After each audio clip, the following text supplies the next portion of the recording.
Este es el Porsche Cayenne de tercera generación. A primera vista parece lo de siempre, un Cayenne más. Y en el fondo, la idea de Porsche con este coche es perfeccionar algo que ya existía y que estaba situado como el mejor SUV deportivo del mercado. El Cayenne estrena plataforma, estrena motores y hemos venido hasta la isla griega de Creta para comprobar si realmente este Porsche sigue siendo el rey de los SUV deportivos.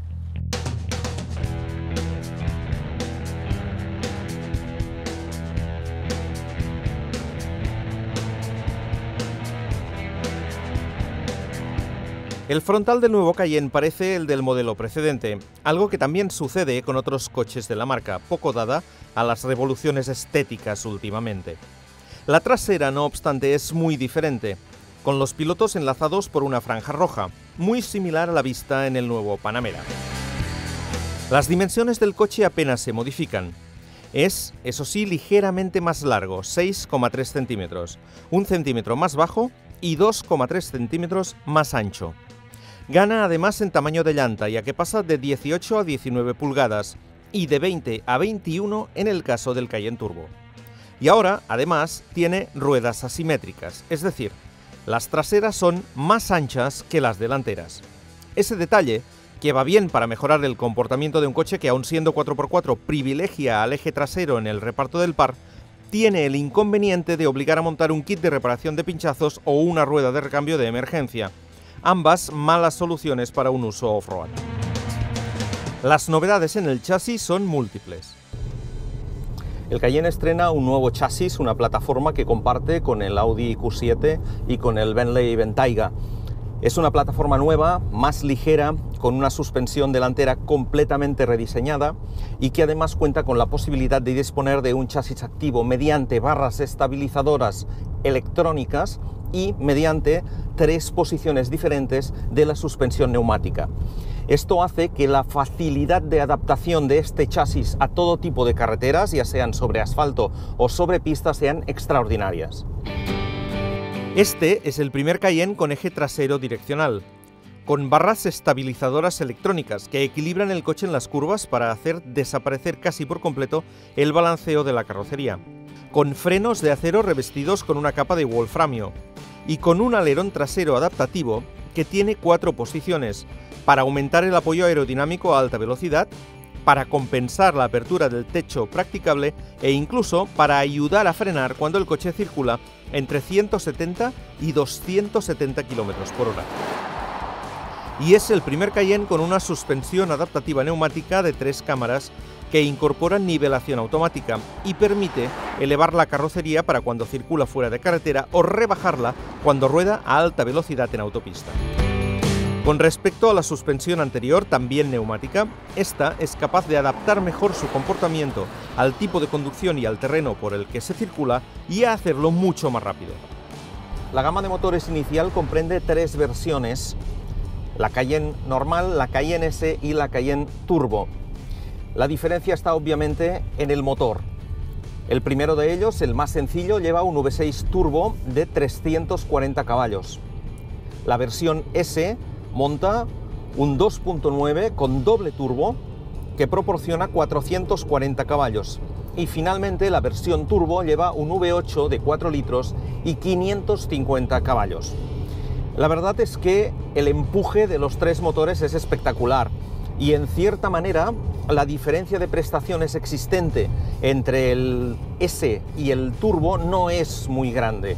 Esos 110 caballos obviamente se notan, pero hay que ir a buscarlos tan arriba que el de 440 es ya un motor con una potencia, incluso diría que por encima de lo que necesita un coche como este. En la presentación en la isla griega de Creta pude probar los 3 motores. El básico me pareció ya más que suficiente para este coche, pero para el que quiera un rendimiento realmente deportivo, la mejor opción es el S. A mi modo de ver es el más equilibrado, incluso más que el Turbo.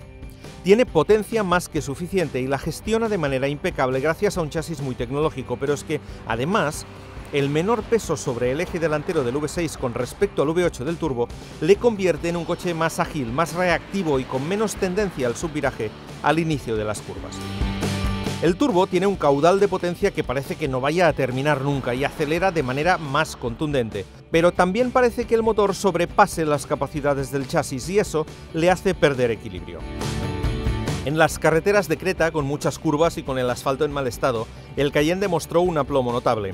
Es un coche muy estable, que parece acusar menos el peso que en la generación precedente y por lo tanto aumenta incluso la deportividad de la que siempre ha hecho gala este modelo en relación a su competencia directa. El comportamiento dinámico del Cayenne es sorprendente. Esto es un SUV y es un SUV muy grande, de manera que debería ser un coche algo torpe, por así decirlo, porque tiene un centro de gravedad elevado, tiene una suspensión relativamente blanda porque debe ser usable en off-road, y por lo tanto está lejos en teoría de ser un coche deportivo. Pero la verdad es que su chasis es tan bueno que es capaz de transformar un coche familiar, grande y de vocación viajera en un coche con un espíritu deportivo muy elevado, cuando lo que queremos realmente hacer es eso, disfrutar de la conducción deportiva incluso en carreteras de montaña, y aquí en Creta hay unas cuantas. El coche ofrece 4 modos de conducción: normal, Sport, Sport Plus e individual. Todos ellos afectan a la dirección, la respuesta del motor y del cambio, la dureza de la suspensión e incluso el sonido del motor. Las diferencias no son muy grandes, aunque en el modo normal se gana confort y sobre todo se rebaja el consumo, ya que el cambio automático busca siempre marchas más largas. En carreteras reviradas conviene usar los modos Sport o Sport Plus, con el cambio en posición manual. El nuevo Cayenne tiene una primera más corta que antes para rendir mejor fuera de carretera y tiene una séptima y una octava marchas muy largas, hasta el punto que la velocidad máxima se obtiene en sexta. La verdad es que el cambio, que es súper rápido cuando llevamos el coche en el modo Sport Plus y conducimos mediante las levas, no lo es tanto una vez lo tenemos en modo automático. Cuando vamos en automático y en la posición normal y, por ejemplo, aceleramos a fondo, la capacidad de respuesta del cambio deja un poco que desear. Ahí es un poco lento. A mí me hubiera gustado que fuese más reactivo, sobre todo a aceleraciones fuertes, incluso en el modo normal. Es, por así decirlo, una de las pocas pegas que dinámicamente podemos encontrarle a este coche.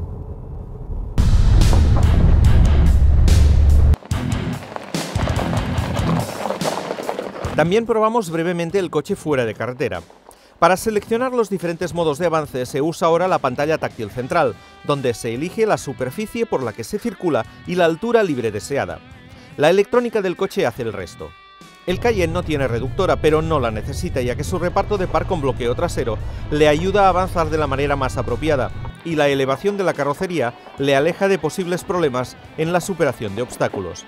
A falta de probarlo a fondo, la sensación es que mantiene las buenas aptitudes off-road de la generación precedente, solo empañadas por el aumento de tamaño de las llantas, que dificultará el montaje de unos neumáticos más apropiados para un uso mixto carretera-campo, ya que en llanta grande hay menos referencias disponibles. En el habitáculo hay novedades importantes. ¿Recordáis aquella idea de Porsche de un botón para cada cosa? Una filosofía que se mantuvo incluso en la generación precedente del Cayenne. Pues bueno, de eso nada, no queda nada. Ahora tenemos una super pantalla de 12,3 pulgadas en el centro del salpicadero y una serie de botones táctiles en la consola central para todas las funciones del vehículo. Eso significa que se ha reducido por completo la cantidad ingente de botones que había y ahora hay muy pocos mandos, muy fáciles de utilizar y además con una pantalla con un interface que es fantástico. Las plazas delanteras son excelentes, con posibilidad de regulación eléctrica de asientos y volante. Las traseras son tan amplias como siempre y tienen regulación de inclinación del respaldo y banqueta deslizante. Y el maletero ha ganado 100 litros de capacidad respecto a la generación precedente. El nuevo Cayenne está ya disponible en nuestro mercado en las 3 versiones citadas. Más adelante llegarán un Cayenne diésel y la versión híbrida enchufable. La versión básica del Cayenne cuesta 87.000 euros. La versión S costará 107.000 y la versión turbo 160.000. Después de haber probado tanto el S como el turbo, Mi opinión es que la diferencia de precio existente entre una y otra no está justificada por la diferencia de rendimiento. Así que creo que el Cayenne ideal es el S. Y si nos sobra dinero, siempre podemos añadir equipamiento al que lleva de base.